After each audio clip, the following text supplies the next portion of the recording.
Hi, everybody. Peter Greenberg here for this week's edition of our Global Travel Update.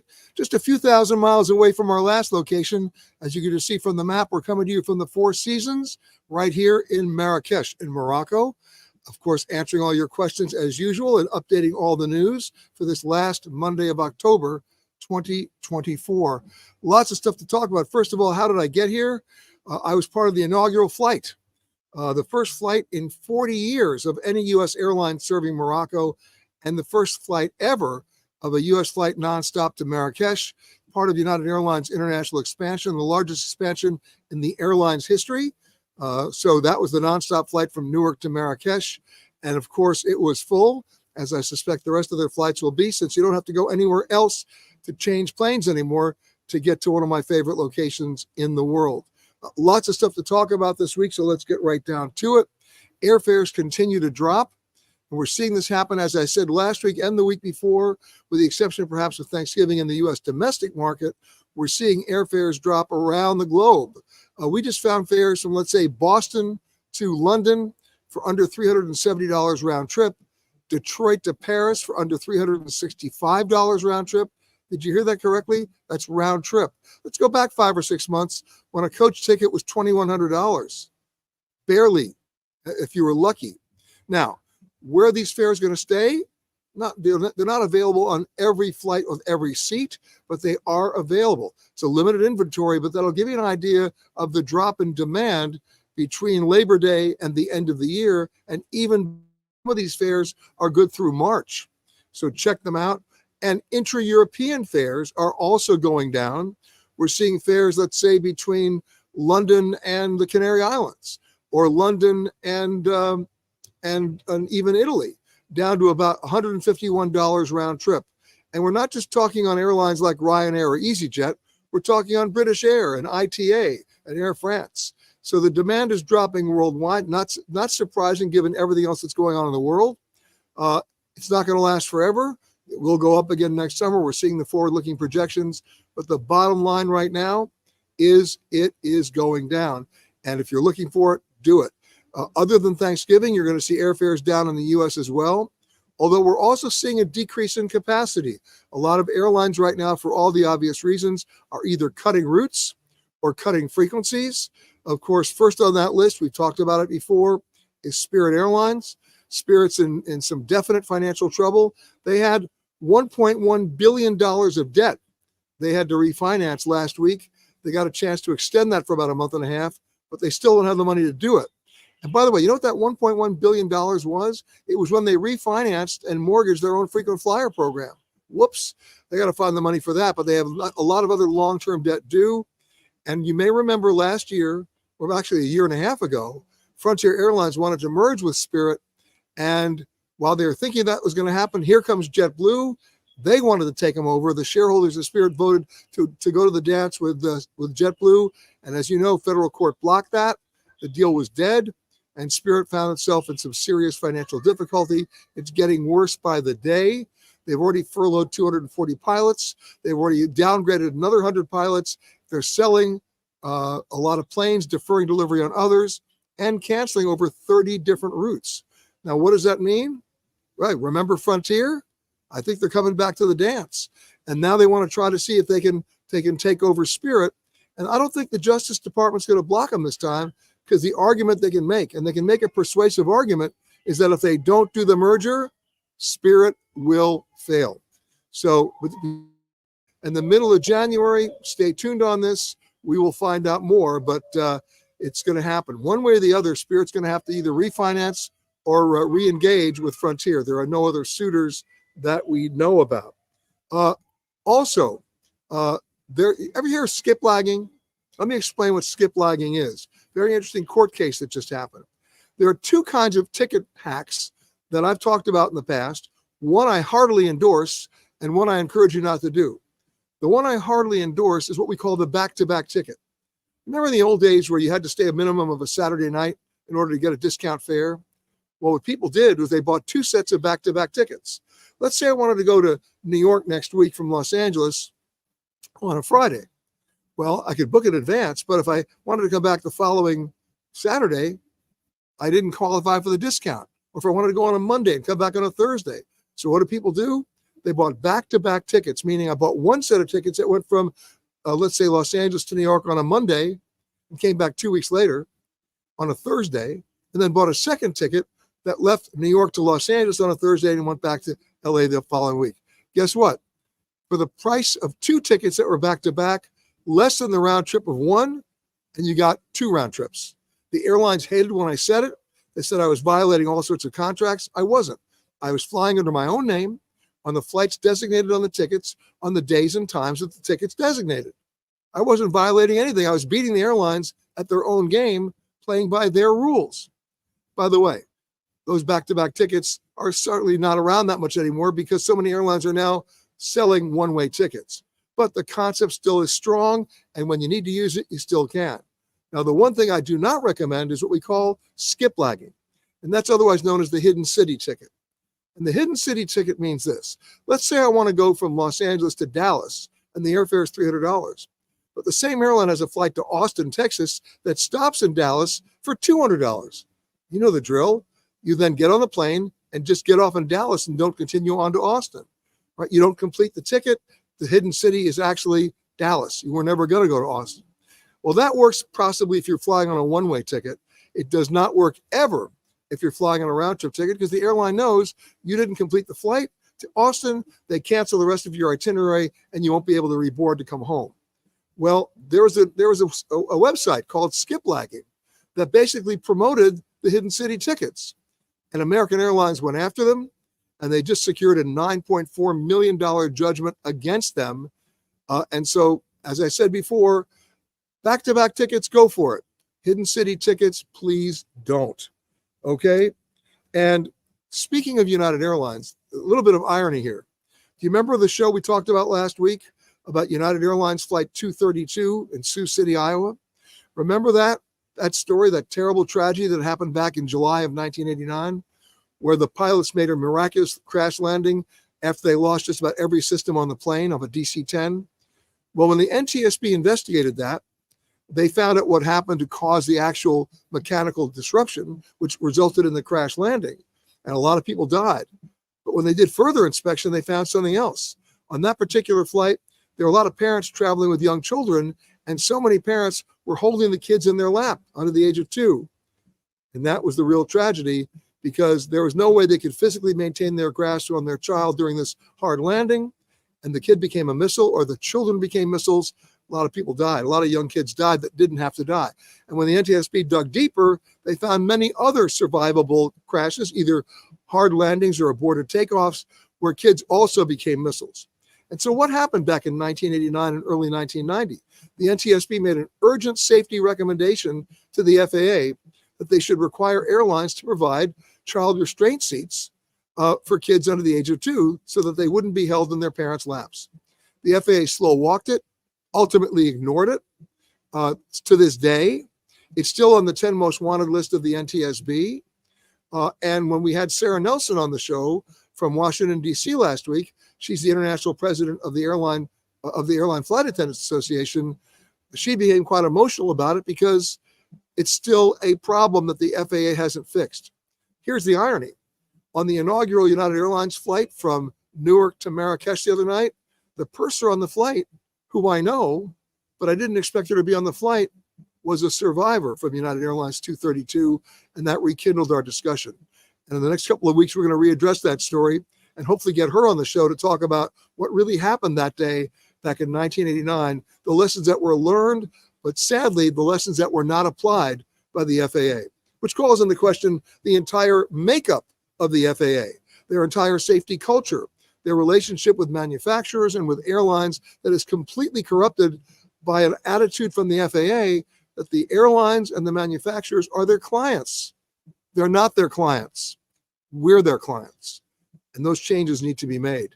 A little bit of irony that just happened right here in Marrakesh, unexpected, but welcomed, as we can get to talk about this story once again until the FAA finally does something about it. Now, the Frontier and Spirit story notwithstanding, other airlines are shedding routes. They're shedding frequencies, and that brings me to the subject of Southwest Airlines.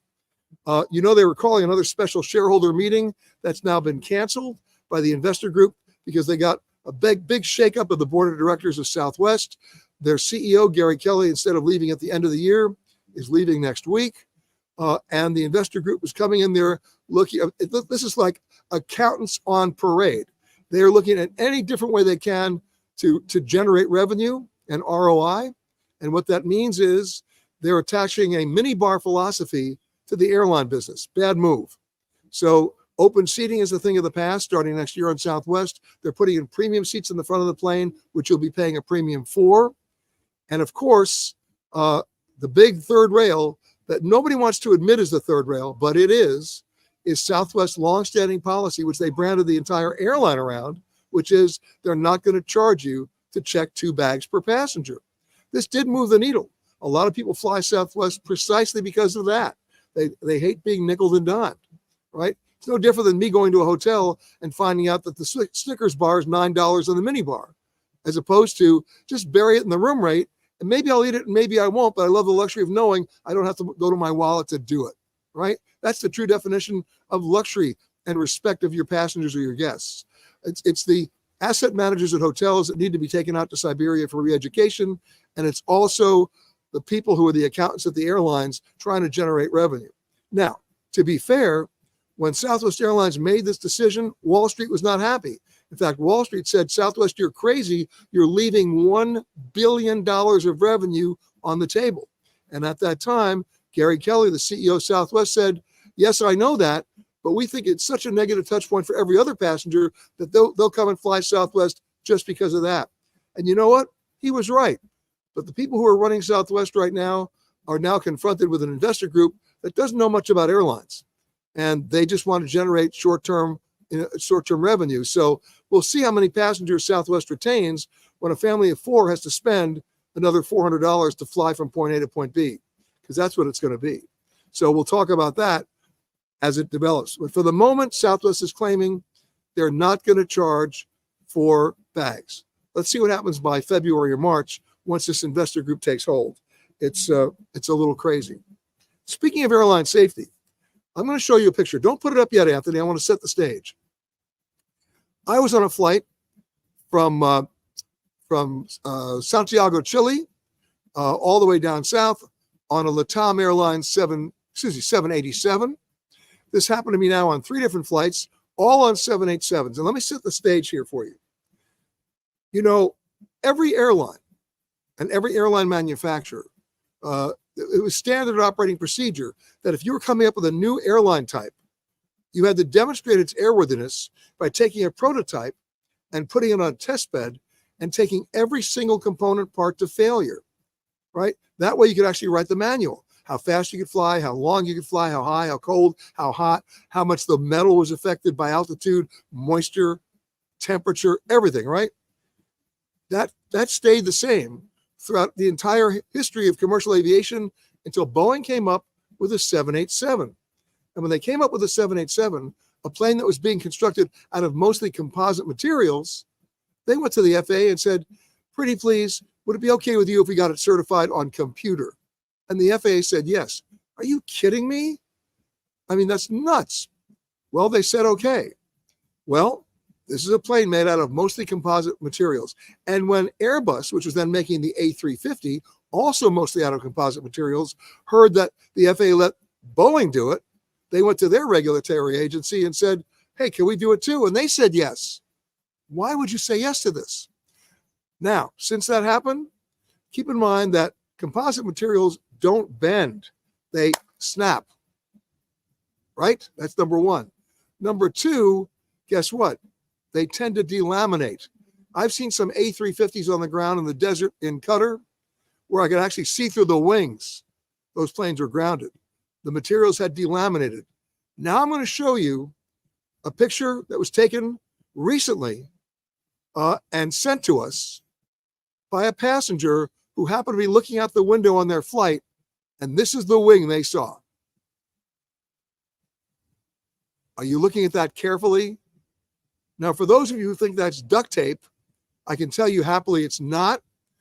It is tape, however. It's called speed tape. and it's a whole lot better than duct tape. But what message is it sending to everybody? And by the way, it's considered only a temporary fix. We have no idea how long that plane's been flying with all that tape. But there's a reason why it's flying with all that tape, because either the composite materials are delaminating or they're cracking. You feel good now? And this is an FAA approved fix. Are you kidding me? What message is that sending? And I've seen wings that were just this bad. Of course, I only saw them once I got on the plane and I started inhaling. Obviously, the plane landed. I'm here talking to you today.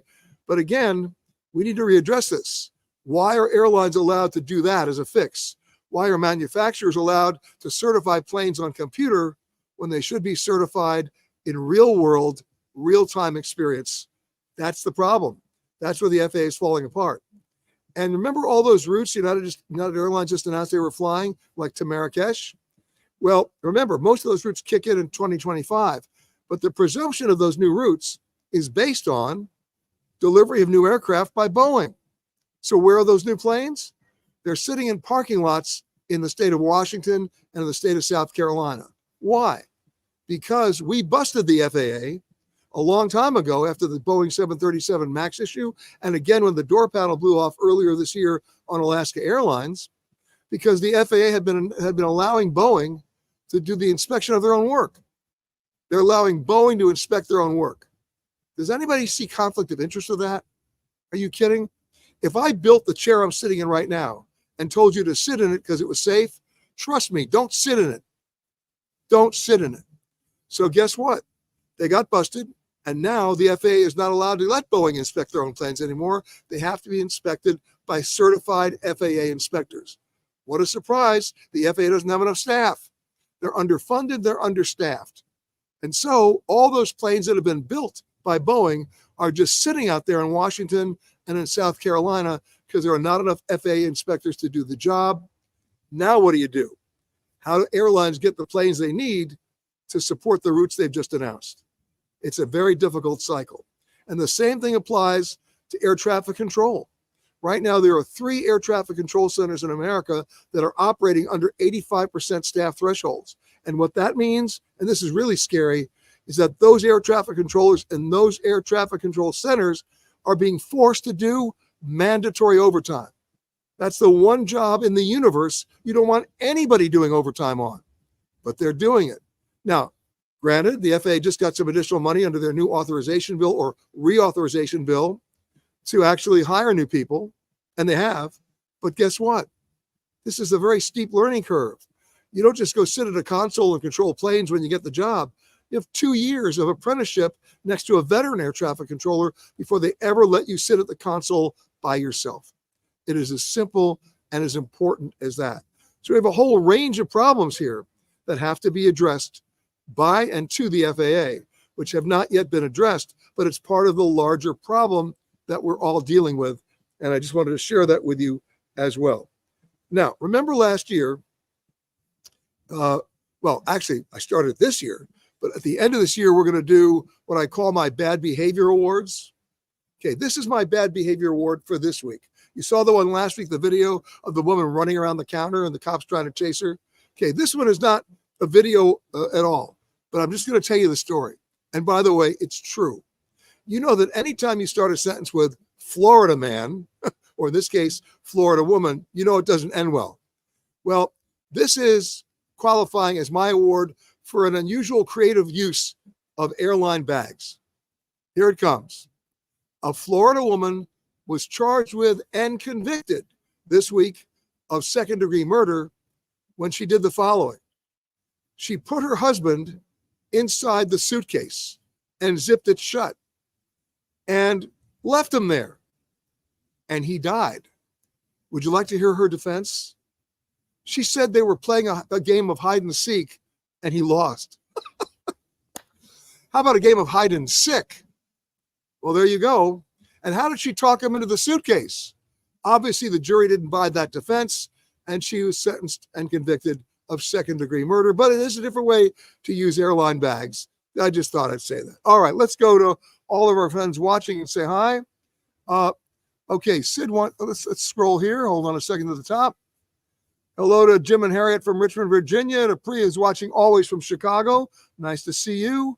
Let me keep going here. And autumnal greetings from Syracuse, says Matthew. Sorry, the Syracuse University team lost again. By the way, so did Wisconsin this week. They were playing Penn State. Go figure. Sue says hello from rainy Bellingham, Washington. Morocco is on my list. It should be on your list. It is one of the great destinations in the world. The economy is in your favor. And let me tell you, it's great to be here. It's great to come back here, by the way. And of course, I picked the Four Seasons. What a terrible choice that was. Okay. Melanie says, greetings from Miami. Randy's saying hi from Northern Michigan. Scott's saying good day to you from Chicago. Gail's saying, oh, she likes the background. Well, here, I'll move this way. How about that for background? Isn't that great? That is just the Japanese restaurant that's here. It may look like the Casbah to you, but it's a Japanese restaurant here at the Four Seasons, which is a massive complex of resorts and villas and great restaurants. Okay, Colleen says, hypothetically, if one wanted to live in Belgium, France, or Spain for the next 6 months, from which country would it be easiest to obtain a long-term visa? Which country would you choose? Well, keep in mind that a lot of these countries are giving you a 90-day visa as a tourist. And how you redo that? Take the train to London, get your passport stamped, and come back. There's your 6 months. You don't need a special visa. How about that for a quick answer? All right. Ozzy is saying, good afternoon from LaGuardia Airport, listed as #1. Do you agree? Really? I know LaGuardia just got that award. And from a design perspective, on one level, LaGuardia had nowhere to go but up. We know that, right? It was a very tiny, cramped, congested airport. It's now a bright, new, gleaming, shiny, congested airport. Look, I do appreciate the Delta terminal there. I have a real problem with the United and the American terminals there. The reason is I'm convinced that the people who build airports and design them have never flown. They put in carpeting in those terminals that even if you have a rollerboard, it's the Baton Death March to get from gate A to gate B. Not only that, they have no people movers there. You know why? It gets back to a perverted sense of airport retail and the airport finance model. They have no people movers there because they don't want you to bypass all the retailers. Answer this question. By the way, it's rhetorical. Do you go to the airport to shop? Do you go to the airport to eat? Do you go to the airport to entertain or dine out or have fun with your friends? No, you go to the airport to get through the airport. But the way airports are financed now, they want to hit you up every chance they get for revenue. So they don't put people movers in there. So you're dragging your bag along this carpet, and all of a sudden you have to stop at a store you don't want to stop at. What a concept. Now, is LaGuardia a vast improvement over the last LaGuardia? Absolutely. Do they have to have their heads re-examined in terms of their retail experience? Absolutely as well. Okay. Gail says, I will be in Quebec City over Thanksgiving weekend. Any restaurant suggestions? I have them. Go to our website, petergreenberg.com, and you'll see them there. And the food is, to say, really good. Okay, Sandy says, greetings from Charlotte. We are planning to go to Kenya and Uganda in late August. Any thoughts on when to buy business class airfare that's not through the roof from different carriers? Yeah, I'm going to tell you. You're going to split the trip, right? First of all, there are no nonstop flights except one that I know of on Kenya Airways from JFK. But there are no nonstop flights to Uganda from the US. The best way to do it is split your trip up. Go to London, go to Paris, go to Amsterdam, right? Amsterdam is big in Uganda. It's big in Rwanda. And also the way I would always go, and this will give you a win-win, fly Qatar through Doha. Qatar will go to Kenya, Qatar will go to Entebbe, and you split the trip up in Qatar, and they are having a number of sales right now on business class airfares. And for those of you who have flown Qatar and have been lucky enough to fly in the Q suite in business class, I mean, I'll take that over any other business class seat just about any day of the week. Because it's not a suite. It's not a seat, it's a suite. Get it? Okay. Red says, watching from Omaha. I went on the JetBlue inaugural service, Long Island Islip on Thursday morning. What a stress-free airport. And then I slept on over to LaGuardia via the Long Island Railroad. Interesting you should say that. One of my favorite airports in New York is MacArthur, Islip. Underused. They have huge long runways. Very much capacity available to anybody who wants to do it. I'm so happy JetBlue is flying out of Islip. I wish more airlines would. At one point, Southwest, which is now flying out of Islip only north-south, used to fly east-west. They had a nonstop from Islip to Las Vegas. It was their version of a transcon. They filled the plane every day. There's a huge population based in Long Island that doesn't want to go to Kennedy and doesn't want to go to LaGuardia, and I don't blame them. I'm waiting for United, American, Delta, or yes, JetBlue to do true nonstop transcon service from Long Island to LAX. They will fill the plane. Even Long Island to San Francisco, they will fill the plane. And by the way, you mentioned the Long Island Railroad. The Long Island Railroad station near Islip is a 5-minute cab ride away. It's called Ronkonkoma. And you know what? You jump over there, take the train to Penn Station, you beat all the traffic on the LIE or the Southern State Parkway. It's a piece of cake. All right. Melanie says, excited to learn that Finnair is greatly increasing its flights from the U.S. Looking forward to flying them from Miami to Delhi via Helsinki next year for the first time and trying their unusual business class seats on the A330s and A350s. Heard good things about their lounge in Helsinki.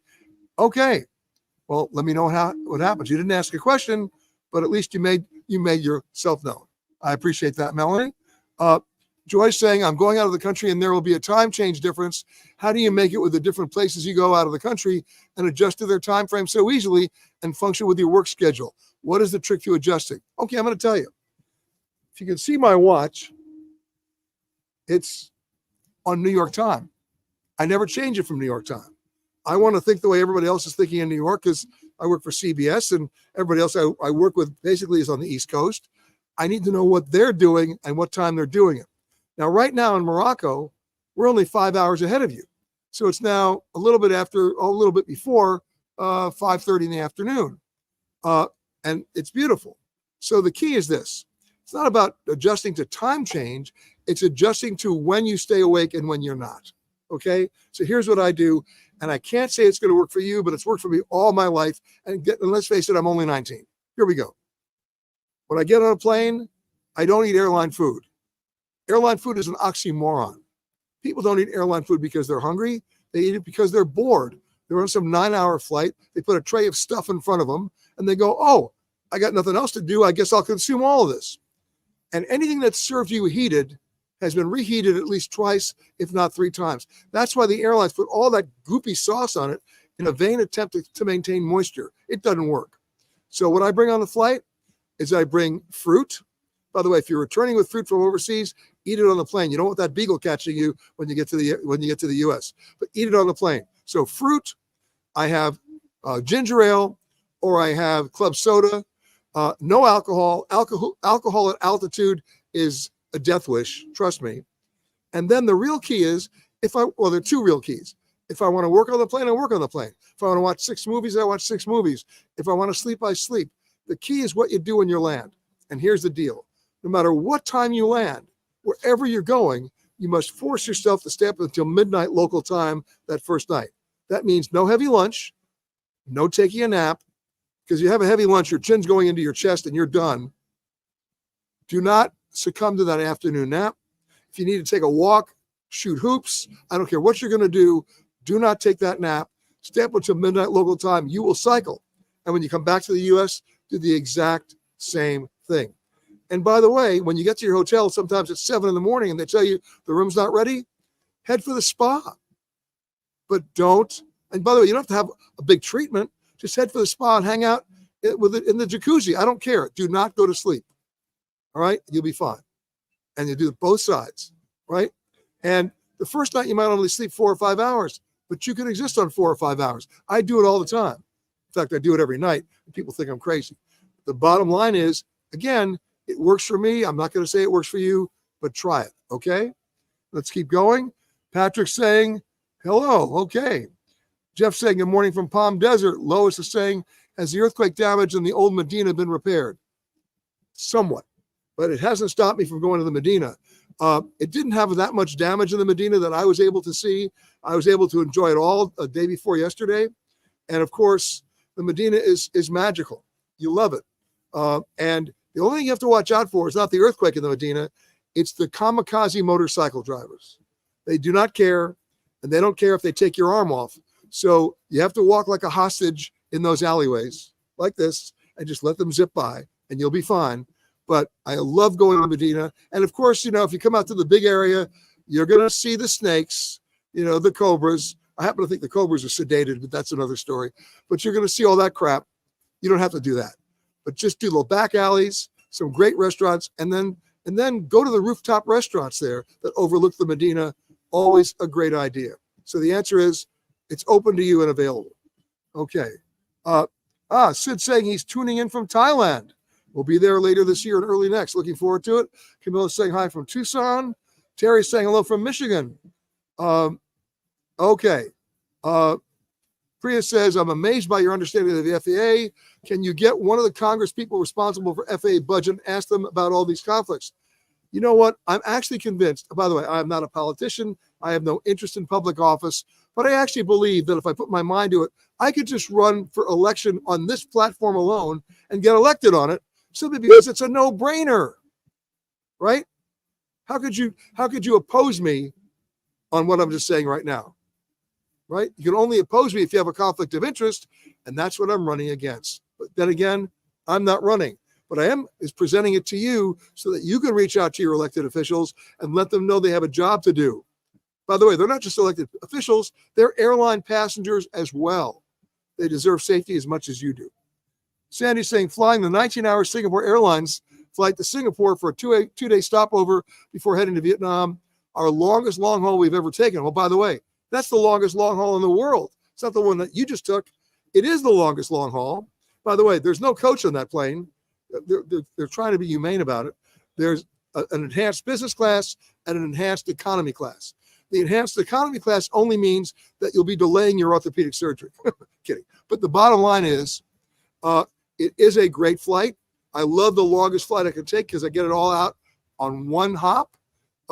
We call that a 6-movie flight, and enjoy yourself. And you say, any thoughts for the flight and how to get there in the time zone? I just gave my list of what you do. You say you land at 6 p.m., dinner in bed.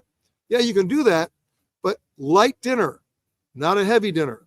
Just snack. Stay up till midnight and you'll cycle. Okay? All right, keep going here. Hello from Toronto to Felipe. Adrian's saying hello from Surf City. Huntington Beach. Okay. Terry's saying, oh my goodness, I have no idea what oh, there you go. You're talking about the FAA like I am. I see that. Okay. Question from Holger. Okay, in the interest of full disclosure, let me tell you who Holger is. He's sitting right there. Hello. He's the GM of the Four Seasons. He wants to know, how long was your flight to Marrakesh? Was it direct from Newark? It was actually nonstop from Newark. That's what made it different. And only about 7 hours. Think about that. About an hour and a half longer, actually maybe an hour longer from going to New York and LA, and you're in Morocco. You're in your very own Bob Hope Bing Crosby movie. He'd be right here. Okay.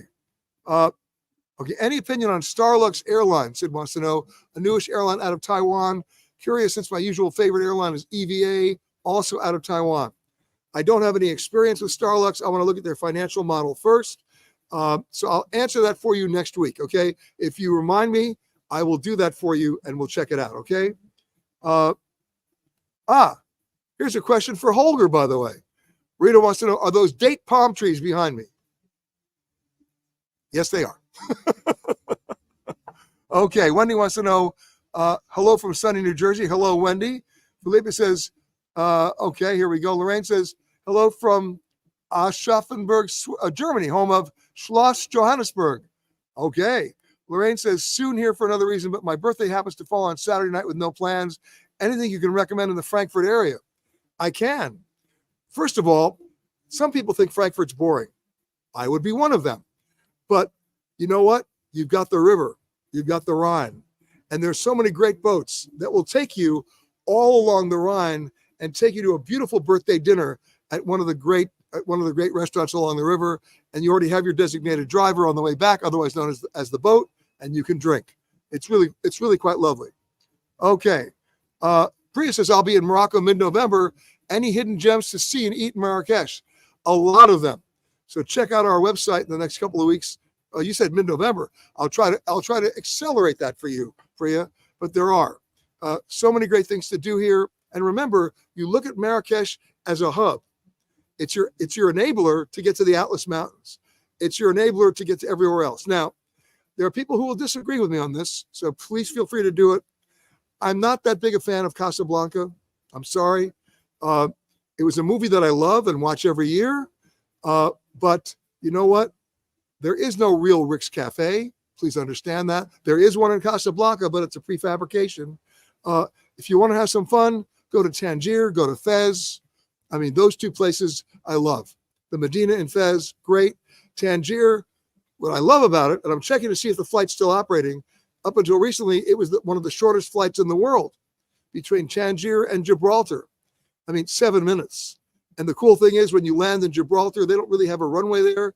It's sort of like their main street, which they close off for the plane. Think about that. Anyway, it's a lot of fun. But remember, Marrakesh is your hub. Go out, but you also want to go over to the East Saint Laurent Museum and the gardens. Fabulous place. That's one I would definitely stop at. Okay. Okay. Oh, here's one. Oh, I can't believe this. Here's one from Holger again. He says, BA lost my luggage in June and it was gone for 6 days while on a 7-day business trip. I have submitted my receipts to buy clothes in June and still have not been reimbursed. What to do? Here's what you do. You write me, Holger, to peter@petergreenberg.com, and we'll get into it with BA in New York for you. I had the same thing happen to me with KLM in Amsterdam, and earlier with that with Turkish Airlines in Nice. What the problem is, they outsource all their claims to some guy named Vern. I'm sure of it. And they're in no rush to pay you back. But in fact, under European Union rules, by the way, where did they lose your bags?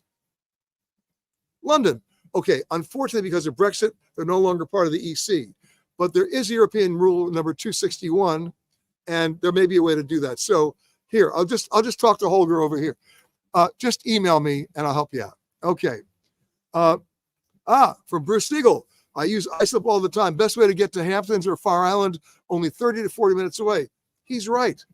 You know, I live in Long Island, and the distance between my house in Long Island and Islip Airport is about 16 minutes.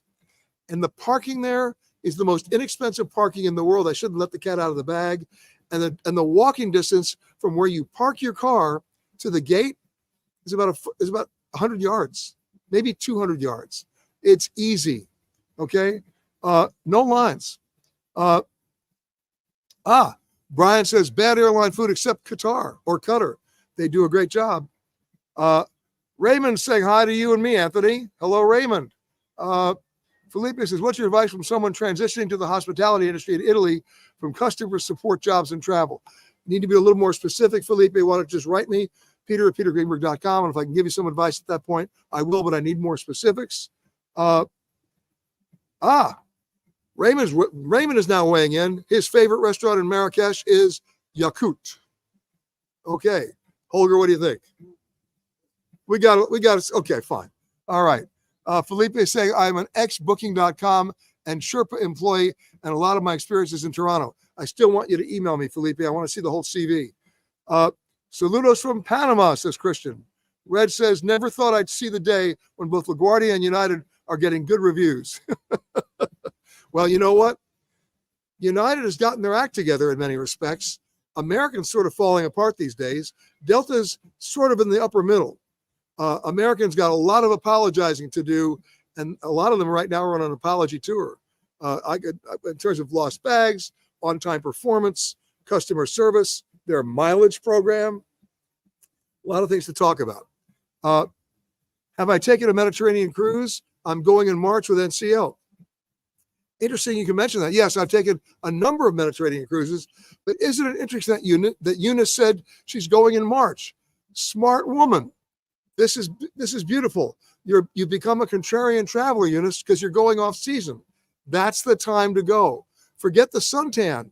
Think about deep cultural immersion, no crowds, no lines, no worries about over-tourism, getting to see a place the way it was meant to be seen. 9 other ships are not going to be in port the day you were there. You're going to be it. By the way, next month, I'm actually going to be taking a trip with Windstar. That's right, in December, starting in Barcelona. Again, a great off-season itinerary that is not going to get you in trouble with over-tourism, and you're going to see a place that meant the way it was meant to be seen. Okay. Oh, and Una says she's starting and ending in Barcelona. I love it. By the way, when you're in Barcelona and you want to walk down to Las Ramblas, you're not going to be crowded. You can go to the Boqueria. You can go to the seaport restaurants. You can do the Gaudi architecture. Of course, everybody wants to see that once without huge lines. That's the way to do it. Okay. Let's scroll back up and see if I've missed anybody. I don't think I have. So you know what time it is now? It's the photo of the week. There it is. There it is. And who sent that photo of the week? Debbie. No, it's not Debbie. Who sent the photo of the week? It's Lillian, excuse me. And Lillian took this photograph in Segovia in Spain and writes, the aqueduct is an amazing work of architecture. Talk about an amazing work of engineering by the Romans while visiting different cities in Spain. This structure really left me in awe. I took several different photos to try and get a good angle. Amazingly, we learned that even though it was built in the 1st century, it still transported water to the city until 1973. Amazing. Even more surprising is that the bricks are unmortared and still holding. All right. Lillian, great shot. Thank you for sending it. For those of you who think you have a photo that qualifies as the photo of the week, you know what to do. Just email it to photocontest@petergreenberg.com. And if we like it, guess what? We use it. Okay. By the way, just a housekeeping note, don't forget, our new show in the Hidden series, Hidden Coastal Mississippi, is airing now. Check your local listings. And coming next month, not a couple of days away, our show called Hidden Louisiana. Here's a little tease. You may think you know this place with its music, food, and legendary festivals. But I'll show you a side of the state you never knew existed. So get ready. Uncover an ancient past and witness a cutting-edge future in a place where the surprises are as vibrant and diverse as its many cultures. I'm Peter Greenberg, and welcome to Hidden Louisiana.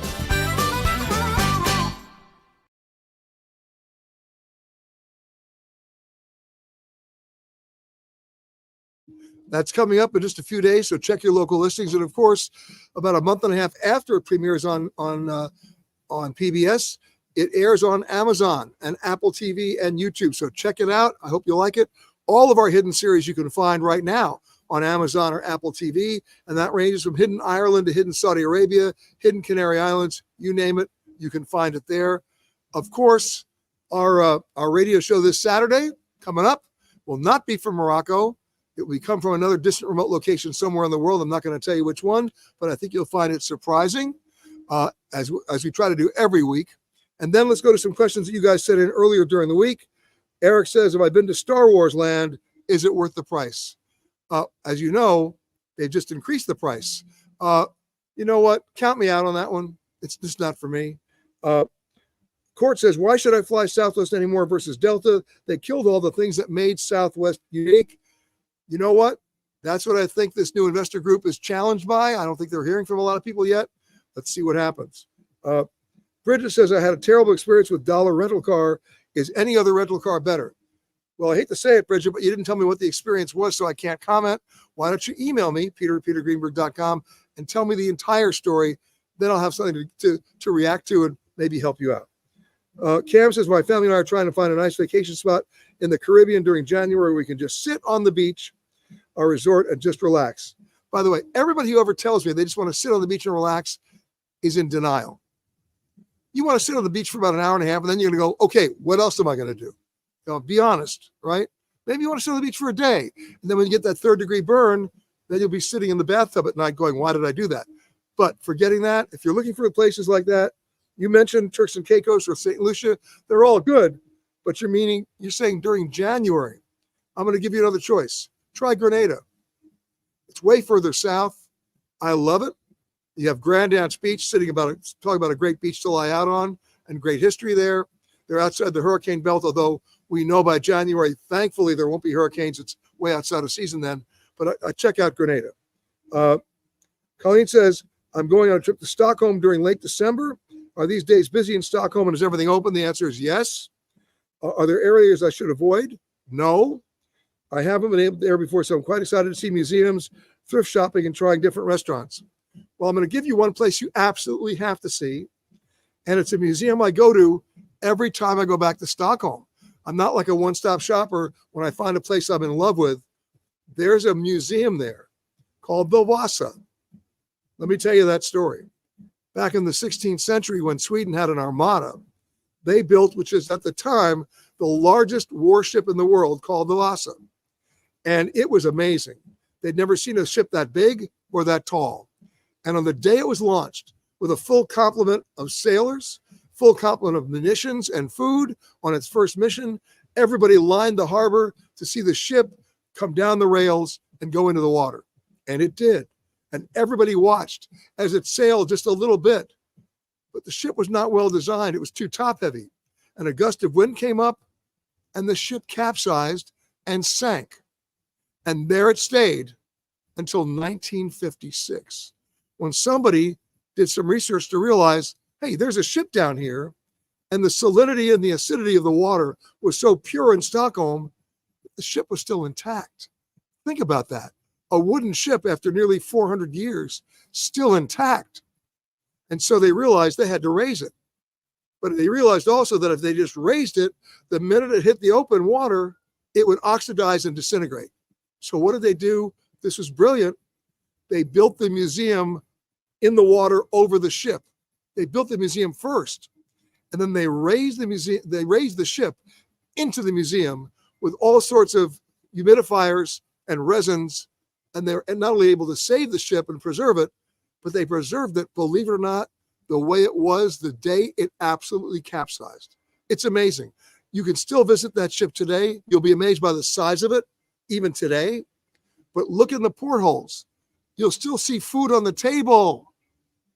I mean, unbelievable story there. You have to go visit that museum. That's just for starters. The second thing you want to do, although you can't do it at this time of the year, is the Stockholm archipelago. That's nearly 30,000 islands. You want to do that in the summer. You want to go over to the Grand Hotel in Stockholm on alternate days. What do they have there? They have an amazing smorgasbord. And the smorgasbord they have there for lunch is, guess what? It's every kind of herring, not just one kind of herring, every kind of herring, every kind of seafood, every kind of mussel, the most amazing gravlax, the most amazing mustard and dill sauce. You got to try it. But we're going back there later on this year, early next year, actually, and we'll have more to report on that. But you have to go visit the Wasa. Okay. Fran says, why is Heathrow Airport so strict about carry-on liquid? More so than anywhere I've ever seen. I had to throw a lot of my 3-ounce products away. Well, first of all, were they really 3 ounces? Were they labeled as 3 ounces? Okay. Here's what you want to do. Heathrow, by the way, were you flying on a flight coming back to the U.S.? I bet that's what those are special flights. That's called secondary security. On any other flight that you're going on from Heathrow, unless you're going to the United States, it's just primary security. That's all you got. But what you had was you went through security where everybody else went through security, and then they had dedicated gates at Heathrow for U.S.-bound flights, and you went through secondary security, and that's where they took it away. There's also a scam going on at many airports, and the retailers are part of it. And that is if you're going on a U.S.-bound flight and you clear primary security, you'll see a lot of retail stores on the way to the gate. And you may want to buy a bottle of water or a Diet Coke or fruit juice or any other kind of liquid. Don't do it. Because when you get to secondary security, they're taking it away from you again. And the retailer never told you.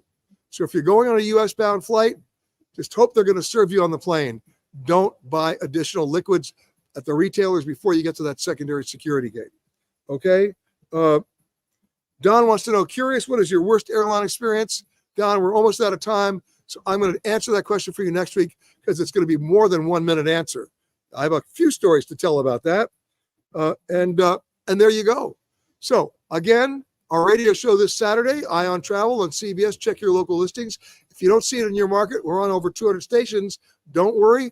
Go right to petergreenberg.com hit the radio icon. We stream it live starting at 10:05 a.m. Eastern Time in New York. Our radio show is every week, as you know, from a different location. And Hidden Louisiana premiering next month. Hidden Coastal Mississippi on the air right now. Anthony Protas-Chung helping us out in Los Angeles. I'll see him soon in London. I'll see you guys soon next week. Have a great rest of the week, everybody. I know it's just the beginning of the week. Be safe, be smart, and thanks to the Four Seasons here in Marrakesh for being the special place that they are, even though the GM was haunting me here and stalking me right here, Holger, but I forgive him because he had two good questions. We'll see you next week, everybody.